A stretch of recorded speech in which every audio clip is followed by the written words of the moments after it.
দেব, আবার শহীদ হব, ইসলাম বিরোধী এজেন্ডাগুলোকে আমরা রুখে দেব।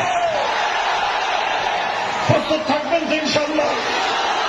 আমাদের চূড়ান্ত সফলতা, চূড়ান্ত গন্তব্য আল্লাহর জমিনে আল্লাহর খেলাফত কায়েম করা, মানব রচিত তন্ত্রমন্ত্রের জাতকল থেকে দেশ জাতিকে মুক্ত করে আল্লাহর জমিনে আল্লাহর প্রদত্ত রাজনৈতিক বন্দোবস্ত খেলাফতের ব্যবস্থা বাস্তবায়ন করবার জন্য আমাদের সংগ্রামকে আমরা অব্যাহত রাখবো ইনশাআল্লাহ। বাংলাদেশ খেলাফত মজলিস, যুব মজলিস, ছাত্র মজলিসের পতাকা তলে সংঘবদ্ধ হয়ে এই সংগ্রামকে সামনের দিকে অগ্রসর করবার জন্য আপনারা প্রস্তুত থাকবেন তো ইনশাআল্লাহ। ইনশাআল্লাহ আমরা আছি আপনাদের সাথে। দেখা হবে রাজপথে, কথা হবে স্লোগানে ইনশাআল্লাহ। খোদার আকাশ, খোদার জমিন,